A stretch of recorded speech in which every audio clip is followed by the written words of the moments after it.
This week in PC Gaming, we preview the upcoming releases for your favorite electronic fun box, and we check out all the happenings at Blizzcon.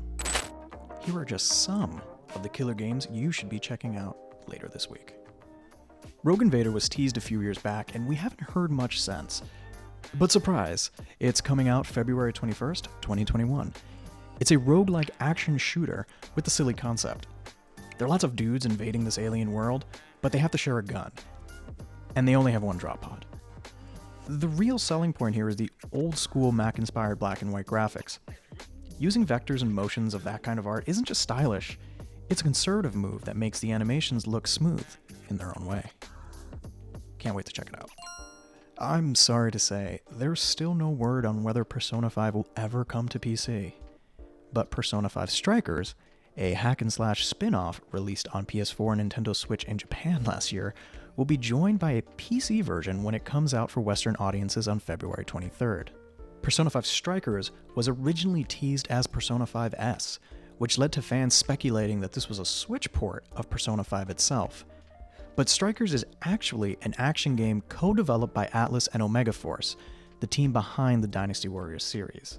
Persona 5 Strikers may be a spin-off, but it does have a story set 6 months after Persona 5, bringing back the RPG's protagonist and cast.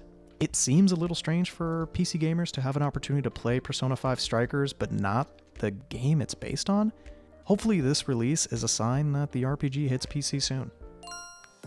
Fights in Tight Spaces was announced in early 2020 as a game about dressing up in a nice suit and beating the holy hell out of Crimson Goons until the end of crime.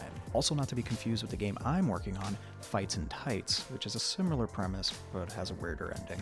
The gameplay showcase in the announcement trailer was undeniably brutal and visceral, but it's not so much as an action game as it is a turn-based tactical deck-building puzzler. You'll assemble a collection of cards that enables various moves and abilities.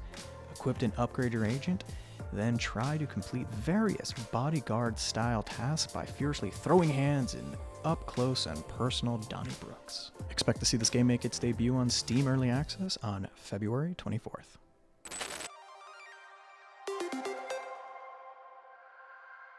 If you're a Warcraft, Diablo, or Overwatch fan, Blizzcon is probably one of the most exciting events of the year for you. And even though the show was entirely online this year due to the coronavirus pandemic, it was still a pretty big show with some exciting announcements. Here are 5 of the biggest takeaways that you need to know about BlizzCon 2021. If there is one big announcement from the show that you need to know, it is that Diablo 2 is officially getting a remaster. Now, it'd been rumored for years, but Blizzard finally confirmed that the seminal action RPG was going to get a total makeover later this year. Diablo 2 Resurrected isn't just going to be your regular remaster with some prettier graphics though. Blizzard rebuilt the entire thing from the ground up to be 3D and use real-time lighting. And it's also coming with some really cool quality of life fixes too, like a shared item stash. What's more, Blizzard also confirmed that it's reshooting some of like 30 minutes of cutscenes to be in full HD as well, which is going to be awesome. You should get ready to relive history because World of Warcraft Classic is also getting the Burning Crusade expansion later this year as well. Now, we were pretty sure that this was going to happen, but it's great to hear that Blizzard is committed to letting players explore World of Warcraft's first ever expansion almost exactly as it was when it first launched in 2007. Like WoW Classic, Burning Crusade Classic will be free. It's just thrown in with your World of Warcraft subscription. And what's nice is even if you don't have a level 60 character currently on World of Warcraft Classic, you can pay to get a character boost when Burning Crusade Classic launches later this year. Hearthstone is getting a roguelike dungeon crawling mode called Mercenaries. Now, there were a lot of Hearthstone announcements to cover at BlizzCon. There's a new core set update, a new expansion is coming, but Mercenaries is probably the most exciting out of all of them. See, unlike the regular game modes that you're used to, in Mercenaries you assemble this crack team of mercs that you're going to send out on randomly generated challenges. Each time you beat one of them, you're going to get loot and experience that you can use to power those cards up, and they'll change over time. Diablo 4 is getting a new class, and it's the Rogue. Okay, so before you say it, yes, Diablo 4 is still like years away from being released, but it's exciting to see that Blizzard's resurrecting one of the old classes from the very first game. And just like you'd expect from the Rogue, this kind of character kills enemies using traps and poison and shadow magic and, you know, rogue stuff. But what I really wanted to hear was a release date, which we didn't, so ooh. World of Warcraft Shadowlands' next big update promises a darker story and an epic showdown against longtime villain Sylvanas Windrunner.